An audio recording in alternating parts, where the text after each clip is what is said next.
భక్తజనులకు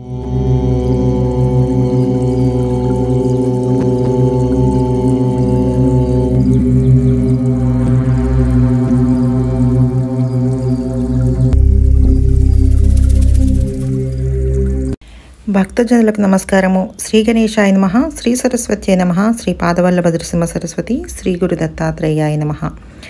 ఆంజనేయ చరిత్రలో మనం నిన్న ఆంజనేయుడు సుగ్రీవుడు ఋష్యముఖ పర్వతానికి పారిపోయి అక్కడ నివాసం ఏర్పరచుకున్నారు కదా. ఆ తర్వాత ఏమైందో చూద్దాం. సుగ్రీవుడికి రాముడి వార్తలు తెలియటం.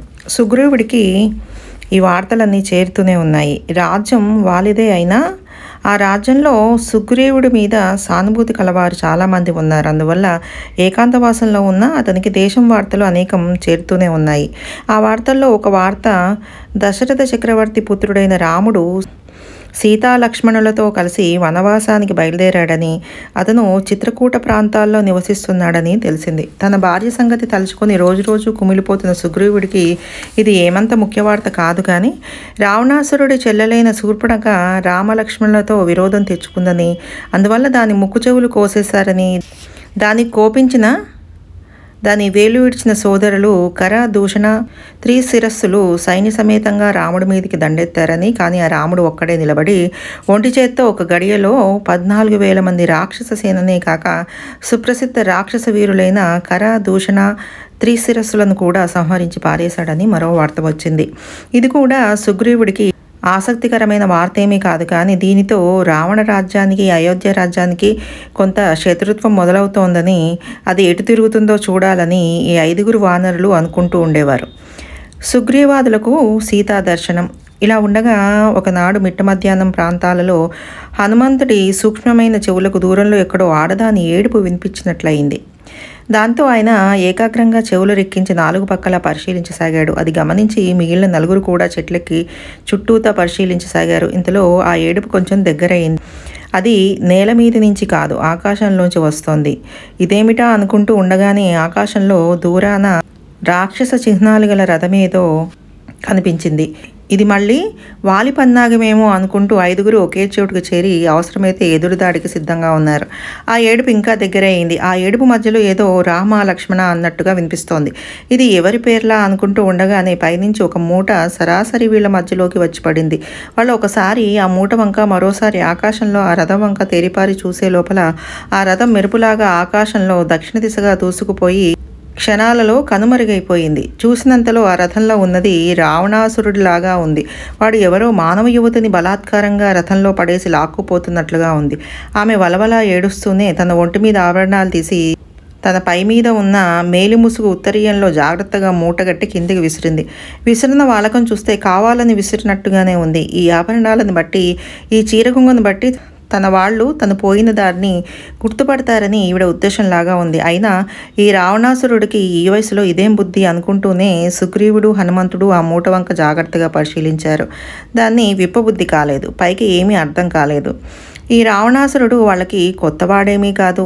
సుగ్రీవుడు అన్నయ్య అయిన వాలి చేతిలో తన్నులు తిని చివరికి వాలితో సంధి చేసుకుని స్నేహంగా అప్పుడప్పుడు వచ్చిపోయే మనిషేవాడు. సుగ్రీవుడు అంతకుముందు రావణాసురుడితో ఎప్పుడూ తలపడి ఉండలేదు. కానీ అతను వాలి అంతటి వాడే. రావణాసురుడిని పట్టుకొని ఒక ఊపగలవాడే. అయితే మాత్రం తన పరిస్థితి ఇప్పుడు ఇలా ఉండగా తనకి గోలెందుకు అనుకున్నాడు సుగ్రీవుడు. పోనీలే, ఈవిడ తాలూకు మనుషులు ఎవరైనా వచ్చి అడిగితే వాళ్ళకి ఈ మూట ఇద్దాంలే అనుకుంటూ వాళ్ళు దాన్ని ఒక గుహలో జాగ్రత్త చేశారు. ఇలా ఉండగా కొద్ది రోజుల్లోనే రావణాసురుడు దొంగచాటుగా వచ్చి దశరథ పుత్రుడైన రాముడి భార్యను అపహరించుకుపోయాడని వార్త వచ్చింది. అది వినేసరికి హనుమ సుగ్రీవులకు తాము ఆకాశంలో చూసిన సంఘటన గుర్తొచ్చింది. కానీ ఈమె అవునో కాదో అనుకుని వారు ఊరుకుండిపోయారు. రామలక్ష్మణ దర్శనం. వాళ్ళు నివసించే ఋష్యముఖ పర్వతానికి సమీపంలోనే పంపా నది అనే ఒక నది ఉండేది.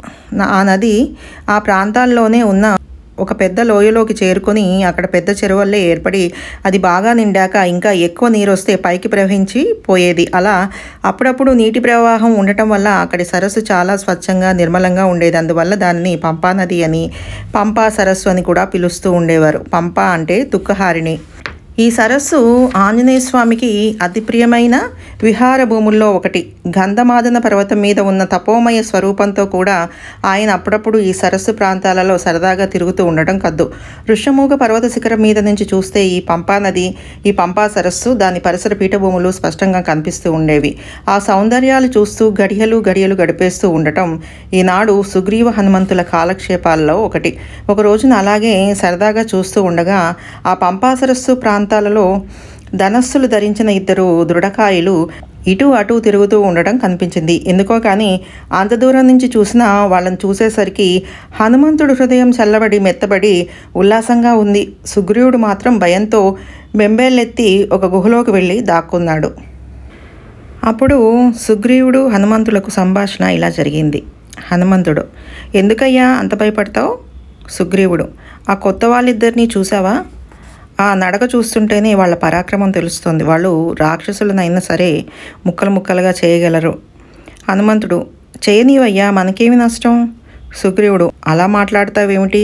వాళ్ళు మానవులు, వాళ్ళకి కీకారణ్యాలతో పనేమిటి? బహుశా మా అన్నయ్య ఈ బలిష్ఠులను ఎక్కడో పట్టి ఈ ఋష్యమూక పర్వతం గుర్తులు చెప్పి నన్ను చంపిరమ్మని పంపించి ఉంటాడు. అందుకే వాళ్ళు దాన్ని సరిగ్గా తెలియక వెతుక్కుంటున్నారు.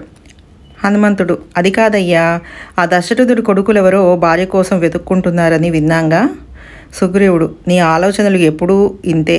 వాళ్ళేమో క్షత్రియులు, రాజపుత్రులు, వీళ్ళేమో బికారి వెధవల్లాగా ఉన్నారు, ఋషిపుత్రుల్లాగా ఉన్నారు. వాళ్ళు వీళ్ళెందుకు అవుతారు? సుగ్రీవుడిలా హనుమంతుడు తెలివిని తక్కువ చేసి మాట్లాడేసరికి హనుమంతుడు నిజంగానే మెత్తబడిపోయాడు. సుగ్రీవుడు చెప్పింది నిజమేనేమో అనిపించి తాను వణికిపోసాగాడు. అప్పుడు సుగ్రీవుడు మెల్లిగా తేరుకొని ఇలా అన్నాడు: హనుమా, మనం మరీ అంత భయపడిపోనక్కర్లేదు. నువ్వు మంచి మాటకారివి, మాటలతో ఎదుటి వాళ్ళను బుట్టలో వేయగలవు. పైగా నీ దగ్గర రూపాలు మార్చగల విద్యలున్నాయి కనుక నువ్వు ఈ రూపం కాకుండా వేదం చదువుకుని బ్రహ్మచారి రూపం వేసుకో. ఆ రూపంతో వాళ్ళిద్దరి దగ్గరికి వెళ్ళు. అక్కడ మతంగముని ఆశ్రమం ఉంది కదా, అక్కడ చదువుకునే బ్రహ్మచారిని చెప్పుకోవచ్చు. ఆయన మనకు గురువు కనుక అది అసత్యం కూడా కాదు. అలా చెప్పి మెల్లిగా వాళ్లతో మాట కలుపు. వాళ్ళ విషయం ఏమిటో రాబట్టు. వాళ్ళు మా అన్న పంపిన వాళ్ళైతే ఉపాయంగా వాళ్లను దారి తప్పించు. మా అన్నయ్యతో సంబంధం లేని వాళ్ళైతే వాళ్ళ మనసు ముందే మెత్తబరిచి మెల్లిగా నా దగ్గరికి తీసుకురా. వాళ్ళని మన పక్షంలో ఉంచుకుంటే మనకు ఎందుకైనా పనికి రావచ్చు.